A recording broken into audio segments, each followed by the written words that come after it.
Tuhan, biarlah lagu ini adalah doa kami, kerinduan kami, yang bawa seluruh hidup kami ke hadapan Tuhan. Bahkan biarlah dalam anugerah-Mu, kami boleh mengalami betapa indahnya, saat kami boleh berjalan bersama dengan Tuhan. Indahnya hadirat-Mu, ajaibnya kasih-Mu, dan damai-Mu yang ajaib memenuhi kehidupan kami. Dan hari ini kami jalan di tengah dunia, jadi hari yang terindah, karena selalu ada Tuhan bersama kami. Saatnya juga Tuhan, kami rindu juga mendengarkan firman-Mu. Kami sungguh rindu juga Tuhan, kesempatan ini kembali Kau menyapa setiap kami secara pribadi. Beri pada kami anugerah-Mu, sehingga setiap kami tidak pulang dengan sia-sia. Tuhan mengenal kami secara pribadi, Tuhan mengenal kami dengan sempurna.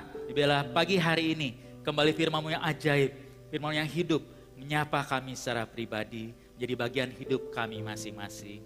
Terima kasih Tuhan, berarti waktu ini sepenuhnya, hanya Tuhan yang dipermuliakan di tengah kami. Ya, dalam nama Tuhan Yesus Kristus, Tuhan kami yang hidup, yang mengasihi kami semua, kami naikkan doa ini. Amin. Silakan duduk kembali Bapak sekalian. Selamat pagi Bapak Ibu semua. Bersyukur dalam anugerah Tuhan, kita kembali beribadah hari ini. Dan hari ini kita belajar satu tema yang khusus, dan Bapak sekalian, tema ini juga penting buat kita, dan nanti kita akan tahu juga tujuan daripada firman Tuhan hari ini. Boleh membawa kita kembali, belajar memberikan yang terbaik untuk Tuhan. Saudara, apakah pernah punya pengalaman memberi yang terbaik kepada seseorang? Kalau saudara yang pernah pacaran, pernah mungkin memberikan sesuatu yang spesial buat orang yang saudara kasihi. Atau saudara mengasihi orang tua, saudara mungkin pernah memberikan sesuatu yang spesial untuk orang tua saudara. Berikan terbaik untuk mereka. Tapi juga satu hal yang saya ingin tanyakan Bapak sekalian, pernahkah Bapak Ibu juga memberikan yang terbaik untuk Tuhan? Tidak mudah dan kadangkala mungkin kita belum pernah mengalami pengalaman itu Bapak sekalian.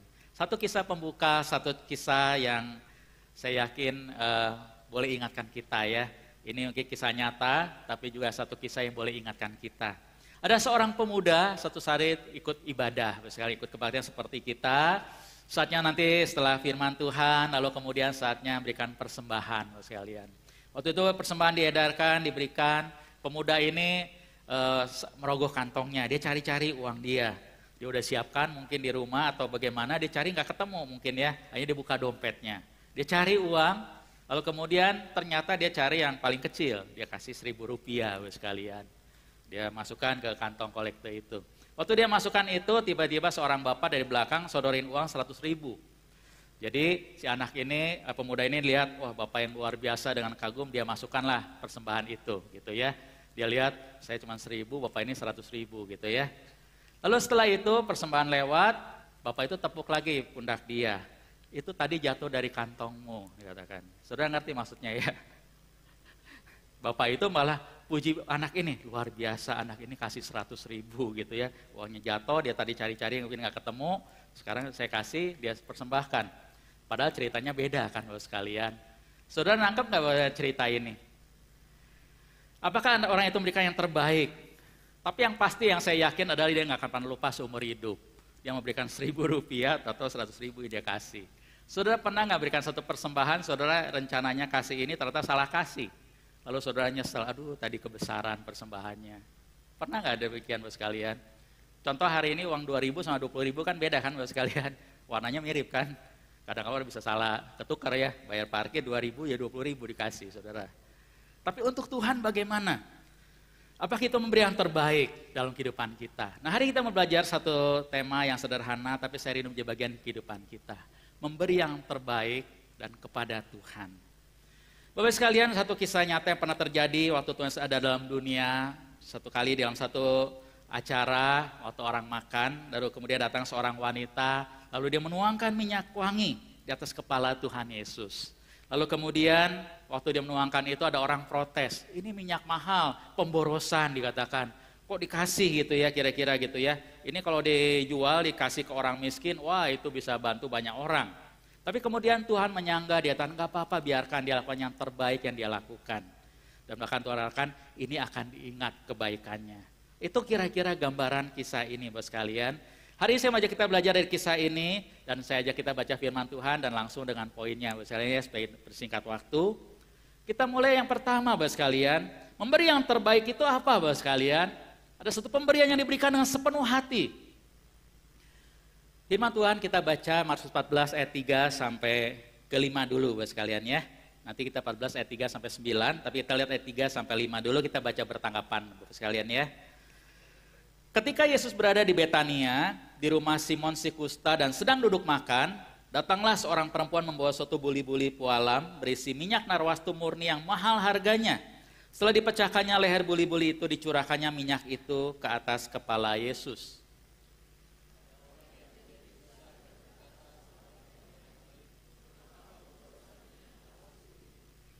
Sebab minyak ini dapat dijual 300 dinar lebih dan uangnya dapat diberikan pada orang-orang miskin. Lalu mereka memarahi perempuan itu. Sampai demikian dulu bacanya Bapak sekalian ya. Dikatakan satu saat pernah Tuhan hadir di sebuah tempat namanya di Betania. Betania itu ada sebuah kota, bukan kota, satu desa yang kecil Bapak sekalian di dekat Bukit Zaitun, itu kira-kira 3 km dari kota Yerusalem. Jadi ini satu desa yang kecil. Dan dikatakan waktu diceritakan Tuhan hadir di rumah seorang bernama Simon si kusta. Nah, nama Simon itu pasaran, misalnya zaman dulu Simon itu banyak. Di Alkitab Bapak bisa temukan banyak Simon. Nah, Simon yang ini adalah Simon si kusta dikatakan. Kenapa disebut Simon si kusta? Kita nggak tahu ceritanya, tapi kemungkinan besar dia pernah sakit kusta. Lalu kemudian Tuhan menyembuhkan dia. Dan orang mengenal dia dulu adalah Simon si kusta, tapi kemudian dia sembuh. Karena kalau dia masih sakit kusta, nggak mungkin dia bisa mengundang Tuhan Yesus di rumahnya. Karena orang sakit kusta itu nggak boleh tinggal bersama-sama dengan yang sehat. Terus tinggal di luar kota, di pinggiran kota, ketemu orang sehat aja harus teriak-teriak najis gitu ya, supaya orang nggak deketi dia. Jadi Simon si kusta seorang yang sudah sembuh. Ada orang perkirakan juga, para penafsir memperkirakan ada kemungkinan juga Simon si kusta ini adalah ayah daripada Maria, Marta, dan Lazarus. Kalau Bapak Ibu tahu ceritanya di Alkitab sekalian ya. Tapi itu kira-kira yang kita tahu lah, seorang bernama Simon si kusta mengundang Tuhan Yesus makan di rumahnya. Dan sedang duduk makan. Nah Bapak sekalian, duduk makan seperti apa? Duduk makan dalam bahasa aslinya bukan cuma duduk kayak kita dikelilingi meja, tapi duduk yang dalam posisi berbaring, setengah berbaring Bapak sekalian, seperti ini gambarannya. Jadi orang melingkari meja, di depannya ada makanan gitu ya. Ada 2 model, makanannya lebih rendah atau ya sekeliling tadi kira-kira gitu ya. Nah makan seperti ini adalah makan satu acara yang spesial Bapak sekalian, satu bentuk penghormatan. Kalau hari ini agak mirip ini adalah seperti kalau Bapak Ibu makan ciato atau ya, kalau orang bilang makan meja, bukan meja jadi makan, tapi makan yang meja itu ya di restoran spesial itu kan Bapak sekalian, yang bisa berjam-jam makannya, enggak cuma langsung makan selesai, makan sambil ngobrol. Jadi acara ini adalah acara yang spesial, diberikan untuk Tuhan Yesus. Jadi Simon si kusta ngundang Tuhan makan di rumahnya dengan murid-muridnya waktu itu. Nah waktu Tuhan makan dengan murid-muridnya itu dikatakan, datanglah seorang wanita. Wanita ini dikatakan membawa minyak narwastu lalu dicurahkan di atas kepala Tuhan Yesus. Nah latar belakang saat itu biasanya kalau ada tamu terhormat di sebuah rumah, tuan rumah juga biasanya menyediakan mercikan minyak wangi untuk tamunya. Khusus tamu terhormat gitu Bapak sekalian ya, dihormati. Teteskan berapa minyak wangi di atas kepala tamu yang dihormati.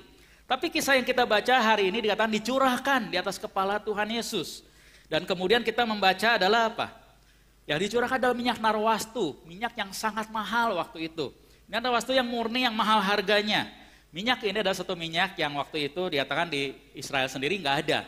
Itu harus diimpor dari India atau Arab Selatan. Dibuat dari sejenis tumbuhan yang tumbuh di daerah pegunungan yang tinggi di Himalaya. Jadi ini susah didapat, mahal sekali minyak ini ya. Maka dikatakan waktu dia curahkan minyak ini, ada yang protes kan, dikatakan ada murid protes, dikatakan apa? Itu pemborosan, 300 dinar kok diberikan gitu ya, sekali tuang habis kira-kira gitu. Padahal 300 dinar itu adalah gambaran kita adalah upah kerja orang 1 tahun kerja. 1 dinar itu upah kerja orang 1 hari secara umum. Zaman itu kan banyak kan orang kerja sederhana sekalian ya. Mereka di dalam penjajahan bangsa Romawi waktu itu cari uang susah. Jadi 1 dinar itu rata-rata orang kerja dapat 1 dinar. Ya kalau 300 dinar adalah kira-kira upah kerja 1 tahun. Karena hari Sabat nggak kerja kan. Nah upah kerja 1 tahun, kalau 1 tahun kerja benar-benar dan tidak makan, tidak minum, istilahnya tidak dipakai uang itu, jadilah bisa kebeli minyak narwastu itu. Ya, satu buli-buli yang dikatakan dari pualam itu ya, yang mahal itu. Tapi dikatakan kalau orang sederhana kan nggak mungkin saudara kerja nggak pakai makan kan, beli makannya dari situ, kira-kira gitu ya. Jadi kalau itu adalah satu tabungan, bertahun-tahun nabungnya baru bisa kebeli. Bukan 1-2 tahun, mungkin 5 tahun, mungkin 10 tahun baru bisa kebeli satu buli-buli pualam berisi minyak narwastu itu. Jadi satu pemberian yang mahal. Makanya dikatakan protes, ini pemborosan dikatakan. Orang protes seperti itu. Tapi kita bisa belajar adalah apa? Pemberian ada pemberian yang diberikan dengan sepenuh hati. Pemberian yang diberikan dengan sepenuh hati, pemberian yang terbaik.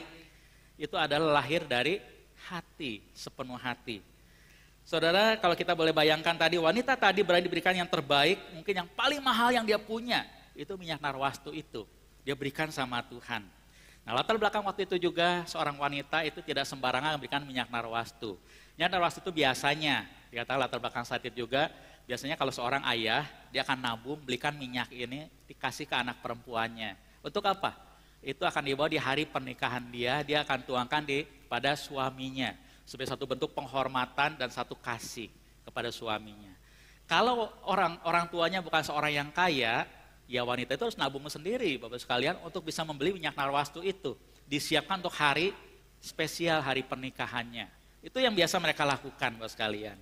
Dan saat itu, kalau kita belajar lagi dari cerita ini, minyak yang berharga itu kan bukan cuma narwastu, Bapak sekalian. Kalau ada tamu, saudara bisa kasih kan minyak yang lebih murah, bisa kan? Bisa juga kasih yang tidak murni, bisa kan?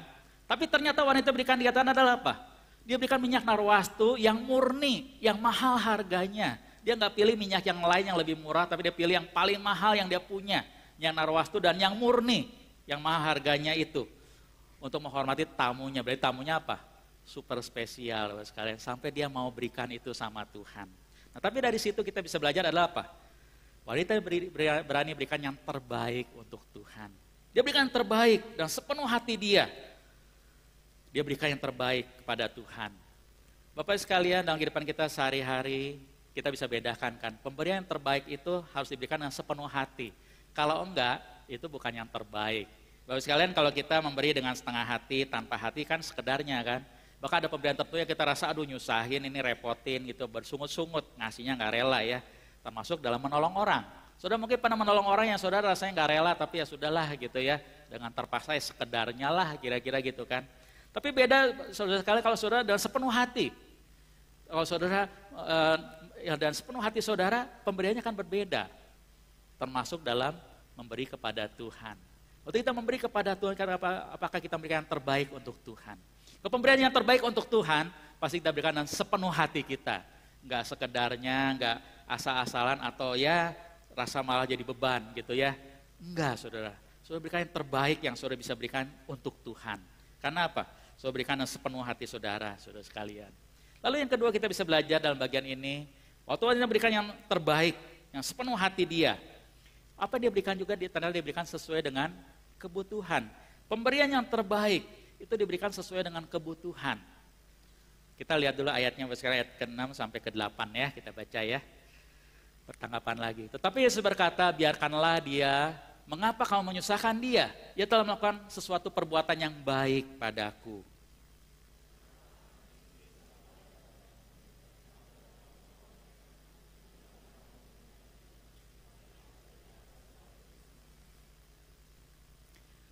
Ia telah melakukan apa yang dapat dilakukannya, tubuhku telah diminyakinya sebagai persiapan untuk penguburanku.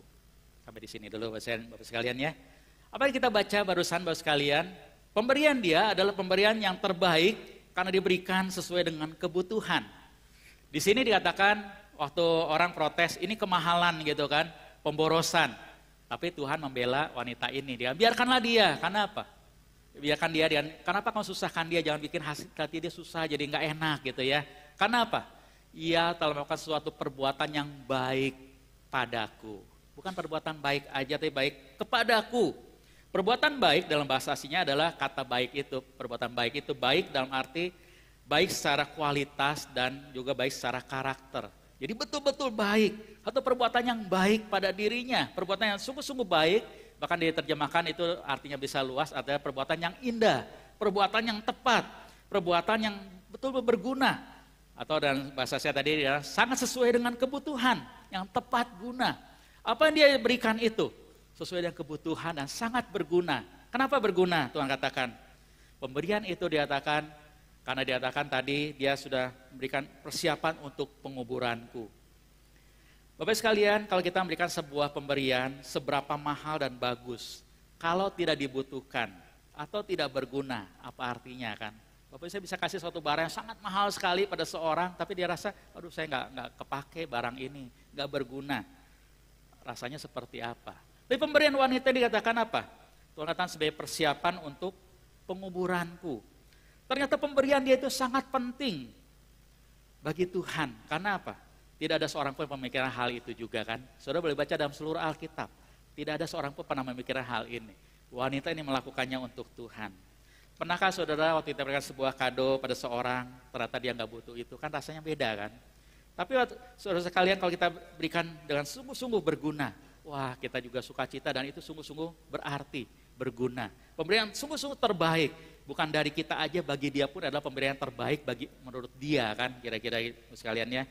Saudara kalau punya seorang sahabat menikah, kalau dulu itu orang kan kasih kado barang. Hari ini orang kalau orang menikah kasihnya apa? Uang kan, gampangnya kan ya. Terserah dia mau beli apa gitu saudara sekalian ya. Tapi bingungnya saudara, andai kata saudara punya seorang teman yang sangat kaya. Semua sudah ada. Saudara mau kasih apa saudara? Kasih uang dia udah banyak, lebih banyak daripada uang kita kan, kira-kira gitu kan ya. Mungkin gak ada artinya. Dia perlu apa saudara sekalian? Kalau saudara kasih uang, paling uang dia simpan juga, uang dia udah banyak kok. Saudara kasih dia emas dia udah banyak, dia nggak perlu lagi gitu kira-kira kan. Entah kapan dia akan pakai dan dia juga lupa kali saudara sekalian. Tapi kalau saudara misalnya teman itu suka sebuah lukisan, lalu satu saat saudara berikan waktu pernikahan itu sebuah lukisan sangat indah yang ternyata dia sangat suka. Saudara tahu dia suka lukisan apa, saudara kasih lukisan itu, pasti apa? Wah berharga sekali buat dia. Walaupun dia sangat kaya, dikatakan ini pemberiannya luar biasa, berharga buat saya. Dia kan apa? Mungkin simpan di kantor, simpan di rumah, sering dilihat dan dia selalu ingat ada apa? Ini yang ngasih temanku, sahabat baikku yang pernah kasih gambar lukisan ini. Kan kira-kira gitu saudara sekalian ya. Nah pemberian yang terbaik adalah pemberian yang sesuai dengan kebutuhan. Waktu ini berikan untuk Tuhan, Tuhan kata adalah apa? Ini betul-betul terbaik. Kenapa? Ini sebagai persiapan untuk penguburanku. Lalu pemberian yang terbaik juga adalah apa Bapak sekalian? Tadi dengan segenap hati, sesuai dengan kebutuhan. Yang ketiga adalah apa? Diberikan tepat waktunya. Pemberian yang terbaik itu diberikan tepat waktunya. Kita baca ulang Bapak sekalian ya. Sorry. Ayat ke-7 dikatakan. Kita baca ulang ya saudara sekalian ya. Karena di sini poinnya. Karena orang-orang miskin selalu ada padamu dan kamu dapat menolong mereka.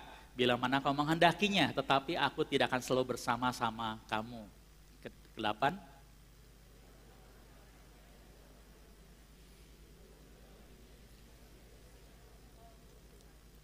Nah, untuk bagian ini apa yang dapat kita lihat dari ayat ini dari mana? Ayat ke-7 dikatakan, pemberian adalah pemberian yang terbaik, karena apa? Tuhan katakan, tetapi aku tidak akan selalu bersama-sama kamu. Pemberian terbaik itu diberikan tepat waktunya, dan Tuhan kasih tahu, dikatakan apa? Waktu dikatakan, biarkan dia berikan ini, karena apa? Orang miskin akan selalu kamu ada, tetapi aku tidak akan selalu bersama-sama kamu. Lalu kemudian ayat ke-8, ia telah melakukan apa yang dapat dilakukannya. Dia telah melakukan apa yang dapat dia lakukannya. Dia sudah lakukan yang terbaik yang dia bisa lakukan. Pemberian itu yang tepat waktunya. Saudara bisa lihat wanita tadi, waktu berikan pemberian ini. Pemberian yang terbaik. Karena Tuhan ini tepat waktunya. Saudara, dalam kehidupan kita ada hal yang dapat kita lakukan kapan saja. Betul enggak? Tapi ada hal tertentu yang saudara nggak bisa lakukan kapan saja. Kalau kapan saya hari ini kasih melakukan sesuatu, kalau enggak ya besok masih bisa, kapan-kapan masih bisa. Tapi ada hal tertentu dalam kehidupan kita yang kita hanya berikan kesempatan satu kali. Waktu kita melewati kesempatan itu, tidak akan pernah datang kembali. Kalau tidak akan pernah datang kembali, ada kesempatan yang kedua. Wanita ini dia lakukan itu adalah apa? Itu mungkin kesempatan dia terakhir bersama dengan Tuhan. Karena kalau Bapak Ibu baca dalam Alkitab, berapa hari setelah itu kan Tuhan menuju ke Yerusalem, dia disalibkan, mungkin dia tidak pernah lagi mampir ke Betania. Itu kali terakhir wanita ini bertemu dengan Tuhan, dia lakukan yang terbaik untuk Tuhan, dan Tuhan itu adalah persiapan untuk penguburanku. Dia lakukan apa yang dapat dia lakukan. Dia telah melakukan apa yang dapat dilakukan. Sering kali yang kita lakukan adalah apa? Kita bisa melakukannya, tapi kita tidak melakukannya. Itu hal yang berbeda. Tapi kan dia telah melakukan apa yang dapat dilakukannya. Nah ini perempuannya ini luar biasa Bapak sekalian. Maka dari kisah ini satu perenungan buat kita Bapak sekalian yang saja kita mau pikirkan adalah kok ada wanita seperti itu yang begitu luar biasa. Tuhan punya murid 12, Tidak ada murid yang seperti itu. Tuhan punya orang-orang bersama dengan Tuhan, tapi kok nggak ada yang seperti wanita ini yang luar biasa. Siapakah wanita ini? Kira-kira siapa sekalian? Waktu kita baca dalam Alkitab, kalau Bapak Ibu perhatikan, bagian ini Markus ini paralel dengan Yohanes pasal 12.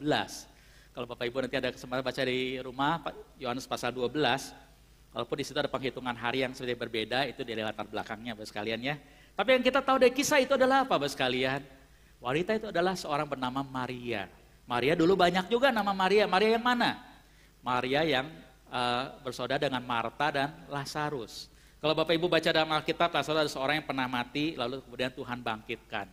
Dan Maria, Marta, dan Lazarus, dan inilah Maria, ya kita katakan ya. Nah, dalam Alkitab kita baru menemukan Maria adalah seorang yang mengenal Tuhan dengan cukup dalam. Itu hebatnya Maria. Dia seorang yang wanita yang harusnya kesempatan lebih sedikit bertemu dengan Tuhan. Tapi dia dikatakan seorang yang kenal Tuhan dengan cukup dalam. Keluarga Maria, Alkitab menceritakan adalah keluarga yang dikasih oleh Tuhan. Seperti sahabat Tuhan, Tuhan sering mampir ke rumahnya. Kalau Tuhan mungkin mau ke Yerusalem, kan itu dekat Yerusalem kan. Dia mampir ke Betania, ke rumah Maria, Marta, dan Lazarus.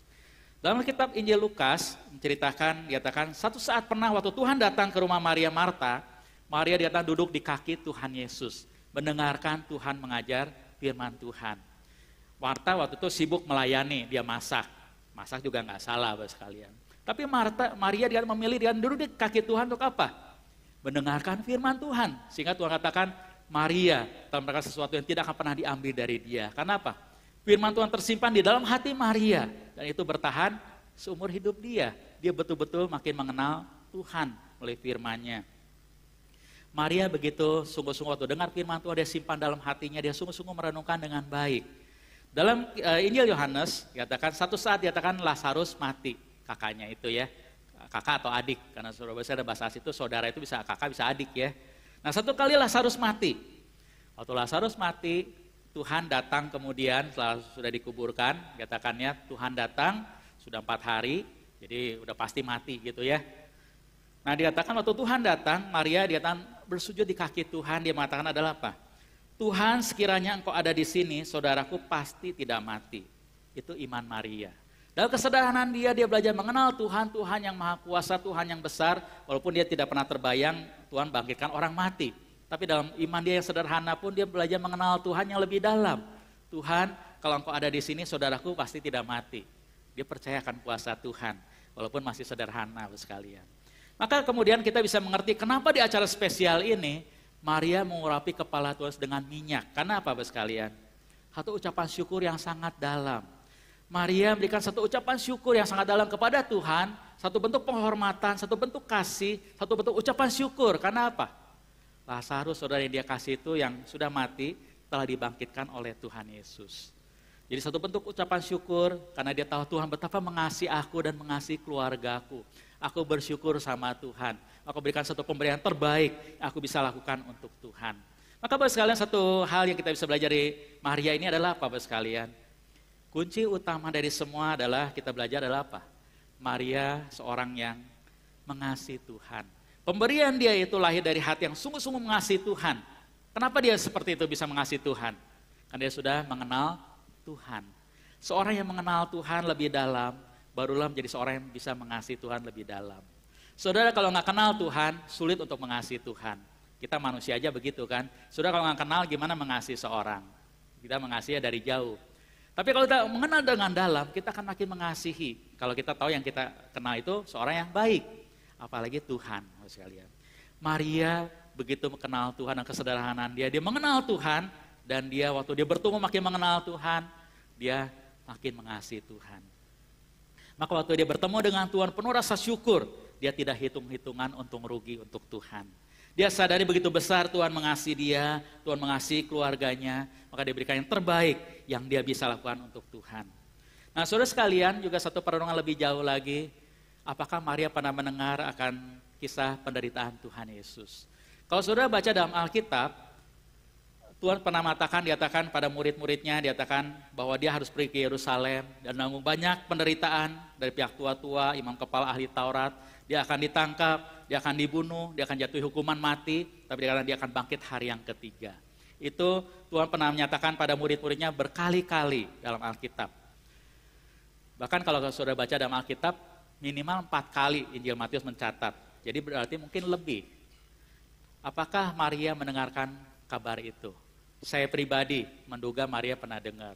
Karena berkali-kali Tuhan mengajarkan Maria sungguh-sungguh mendengarkan firman Tuhan. Dalam pemikiran Maria, dia pasti berpikir, oh Tuhan akan ke Yerusalem satu saat. Dia akan ditangkap, dia akan disalibkan, dia akan mati. Tapi dia akan bangkit hari ketiga. Waktu mendengar ini ada pemahaman yang sederhana bagi Maria adalah apa Bapak sekalian? Jangan-jangan ini terakhir kali Tuhan datang ke rumahku. Jangan-jangan ini terakhir aku bisa bertemu dengan Tuhan. Yang begitu aku kasihi, aku hormati. Tuhan yang luar biasa. Maka Bapak sekalian, Maria kemudian dikatakan berikan pemberian yang begitu luar biasa.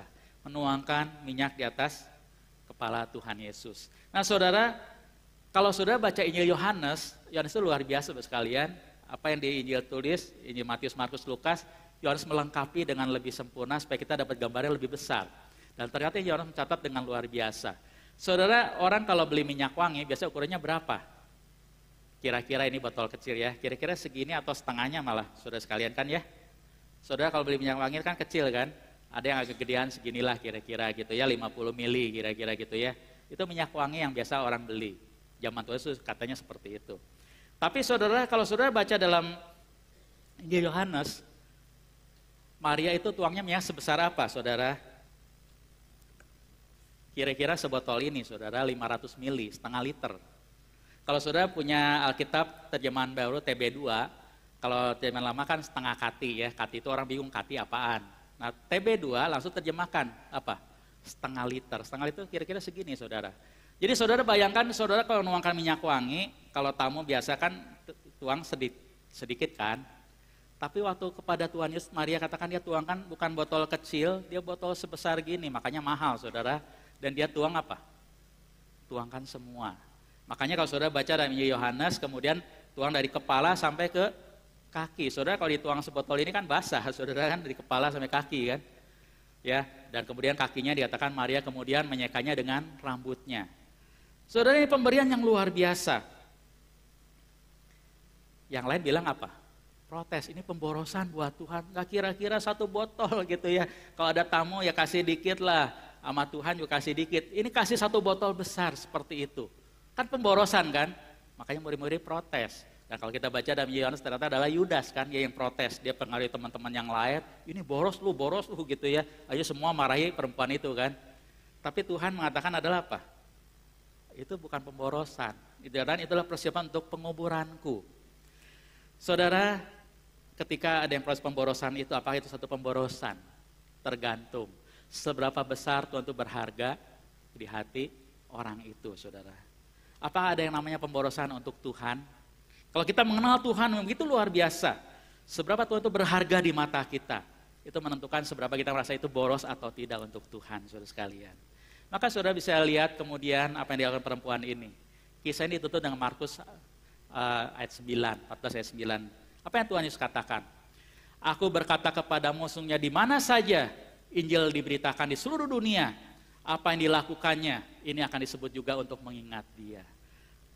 Waktu wanita memberikan sesuatu yang terbaik untuk Tuhan, Tuhan mengingatnya dan Tuhan katakan adalah apa? Aku berkata kepadamu sesungguhnya di mana saja Injil diberitakan kelak. Karena itu Tuhan belum naik ke surga kan, dia belum mati dari kayu salib, setelah itu dia bangkit, dia naik ke surga, dan Tuhan katakan satu saat waktu Injil diberitakan, apa dilakukannya ini akan disebut juga untuk mengingat dia. Dan itu sudah Tuhan tetapkan dan kemudian kita tahu memang masuk dalam Alkitab kita. Apa yang dilakukan oleh wanita ini diingat oleh Tuhan. Karena apa Bapak sekalian? Di tengah penderitaan dan kesengsaraan Tuhan Yesus menuju ke kayu salib yang begitu mengerikan, yang bagaikan kalau kita gambar itu kisah yang gelap, kisah yang suram, kisah yang kelam gitu saudara ya. Pernah muncul sebuah terang di sana. Pernah ada seorang wanita biasa yang bukan siapa-siapa yang memberikan penghiburan, berikan suatu tindakan kasih yang tidak terlupakan. Dia menyakiti tubuh Kristus sebagai persiapan untuk penguburannya. Dia menyakiti tubuh Tuhan sebagai persiapan untuk penguburannya dengan satu minyak wangi yang luar biasa. Dan saudara tahu tadi minyak rawastu yang murni, yang mahal harganya. Saudara kalau minyak wangi yang murni itu wanginya tahan berapa lama saudara? Pasti wanginya lama kan? Apalagi sekarang dituang 1 botol ingat itu narwastu murni, kira-kira apa Bapak sekalian? Bukan hanya tubuh Tuhan yang wangi, tapi seluruh rumah itu dipenuhi wangi sampai berhari-hari saya yakin. Saudara boleh coba gitu ya kalau ada uang beli narwastu tuang di rumah gitu saudara ya. Wanginya pasti susah untuk hilang berhari-hari. Apalagi satu murni yang murni sekali berarti kan sangat luar biasa. Satu rumah dipenuhi wangi-wangian yang berhari-hari. Jadi satu apa? Kisah yang tidak akan terlupakan. Orang yang hadir saat itu pasti akan ingat. Pernah satu kali ada seorang wanita, kalau yang kenal dia tahu itu Maria, kalau yang nggak kenal dia cuma tahu ada seorang wanita pernah menuangkan minyak di atas kepala Tuhan bahkan sampai ke kakinya. Dan wanginya luar biasa, tidak pernah terlupakan. Tuhan mengingatnya. Ternyata apa yang dilakukan oleh wanita itu Tuhan katakan juga apa yang dilakukan itu kan dituliskan untuk apa? Mengingat apa yang dia lakukan dikatakan. Untuk mengingat dia. Tuhan ingat wanita ini. Apa yang dilakukan oleh wanita ini? Tuhan mengingatnya dan ditulis dalam kitab Injil dan sehingga kita bisa baca hari ini. Saudara, sebagai satu penerapan buat kita hari ini, seberapa kita juga hari ini menyadari betapa Tuhan mengasihi kita. Seberapa kita menyadari Tuhan itu mengasihi kita dan seberapa kita bisa bersyukur sama Tuhan. Seberapa kita bisa mengasihi Tuhan. Kalau kita mengasihi Tuhan, kita mengasihi juga anak gerejanya. Kita juga akan mengasihi pekerjaan Tuhan. Kita akan belajar melayani yang terbaik untuk Tuhan. Dalam kehidupan kita sehari-hari, kita akan lakukan yang terbaik untuk Tuhan. Sebuah kisah pernah terjadi di Korea, misalnya sebuah gereja yang terbesar yang pernah ada di Korea. Hari ini saya nggak tahu masih ada nggak lebih besar lagi nggak ya. Waktu gereja itu awalnya dibangun, dikatakan ada persembahan dari seorang ibu yang sederhana. Ya, persembahan adalah apa?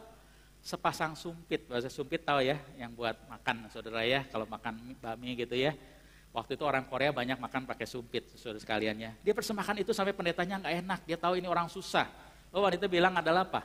Nggak apa-apa Pak, saya ini persembahan karena hanya ini yang saya punya untuk Tuhan. Lalu gimana kamu makan? Saya masih punya tangan, saya akan makan pakai tangan, dia katakan. Itu untuk pekerjaan Tuhan, itu menginspirasi banyak orang belajar juga apa? Persembahan yang terbaik yang dia bisa. Wanita hanya bisa persembahan yang sederhana. Tapi Tuhan tentu terima, saudara sekalian. Tapi juga Bapak sekalian, kalau ada suatu memberikan kesempatan, memberikan sesuatu untuk Tuhan. Apa kita mau pakai juga memberikan yang terbaik untuk Tuhan. Kira-kira kalau Tuhan memberikan kesempatan dalam kehidupan kita, kira-kira Bapak sekalian, kita akan persembahkan apa kepada Tuhan? Apa yang akan kau berikan yang terbaik untuk Tuhan?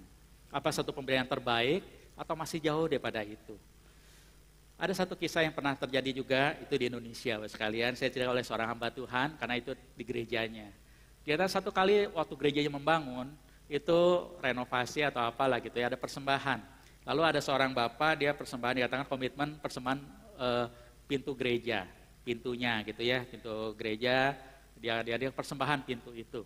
Lalu cerita cucunya seneng, wah si Engkong persembahan untuk gereja dia seneng banget gitu, karena anak kecil, cinta Tuhan gitu ya, diajarin, dia senang. Dia pulang cerita mamanya, "Ma, tadi si Engkong dikatakan ya persembahan pintu untuk gereja." Oh, senang sekali. Lalu mamanya, "Oh ya, bersyukur Engkongmu bisa persembahan," dikatakan ya, sukacita. Tapi mamanya cerita, "Tapi kamu tahu nggak," dikatakan, "kalau dulu," dibilang, "kamu tahu nggak, dulu engkongmu itu sangat kaya. Kalau dulu engkongmu persembahan pasti bukan cuma pintu gereja, mungkin bisa persembahan jauh lebih banyak lagi. Tapi dulu masalahnya engkau tidak pernah mau persembahan," dikatakan. Sekarang sudah hidupnya ya kebetulan lagi lebih sederhana, dia hanya bisa persembahan sebuah pintu untuk gereja. Ya bersyukur engkau sekarang belajar mengasihi Tuhan. Cuma kalau sudah belajar adalah apa? Si ibunya cerita ke anak itu, kesempatan itu pernah ada tapi dia tidak manfaatkan, sudah hilang. Sekarang bisa persembahkan, ya tentu kalau dengan sepenuh hati Tuhan terima sekalian. Tapi saya ajak kita belajar juga kesempatan itu tidak selalu muncul.